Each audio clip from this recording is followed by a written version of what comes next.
Thickness அதிகமாக இருக்கும், ஒட்டிட்டு ஒட்டிட்டு இருக்கும். இதுவாக இருக்காது, டைட்டாக இருக்கும் மாவு.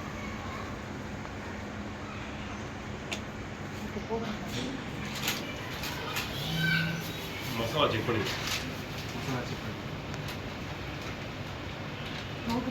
ஆமாம், அப்போ தான் ஒன்றுக்கு மேலே ஒன்று மொத்தமாக இருக்கும்.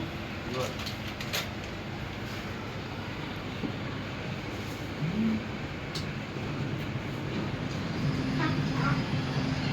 ஒரு ஆள் அங்கே கொடுத்துட்டே இருக்கணும். ஆமாம், ஷுவர்.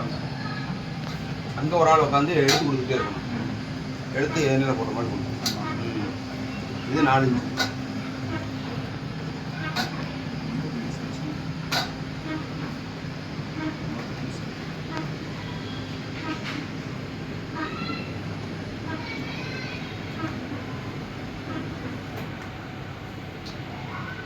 கொஞ்சம் லைட்டாக சின்னாது,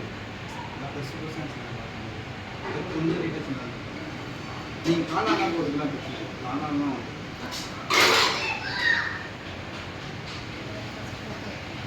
அவ்வளோ அதேமாரி கொடுப்பாங்க. அப்படியே தான் எல்லாமே மோசமாக இனிமேல் பொழிச்சு அந்த மாதிரி சூடாக்கி தராமல் இருக்கும். இல்லை சுண்டல்லாம் போட்டிங்கன்னா சுண்டல் அப்படி முடிச்சாகும். முழுசாக வரும். அதுதான் உருளைக்கிழங்கு முட்டை சுண்டல் தான் போடும்.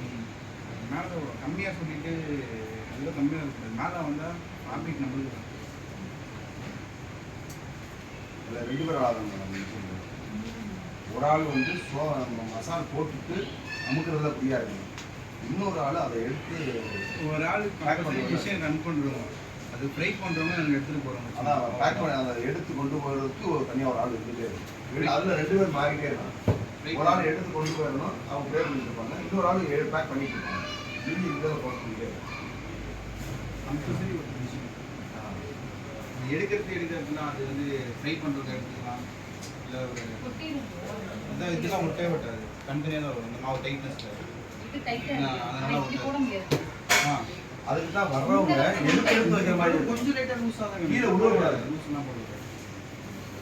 லூஸாக போட்டிங்கன்னா அது கிறிஸ்பி இருக்காது, சாஃப்டாக அணுகும். இந்த நேரத்தில் இது கிறிஸ்பி இருக்குது. நீங்கள் கிறிஸ்பி வேணும்னா அதை சாஃப்டாக இருக்கும். இன்னும் சாஃப்டாக தான் இல்லை, இந்த அளவுக்கு டைட் இல்லை. இதோட கொஞ்சம் சாஃப்டாக இருந்தால் ஓகே. நான் இப்போ இந்த மாவு மட்டும் லைட்டாக நான் பண்ணிக்க வேண்டிக்கிறேன். நீ போட்டு நான் புது மாவு போட்டு லைட்டாக பண்ணிக்கிறேன். அந்த அளவுக்கு வந்தால் ரொம்ப லூஸாக, ஏன்னா கையில் பண்ணுறது வந்து லூஸாக தான் கேட்பாங்க.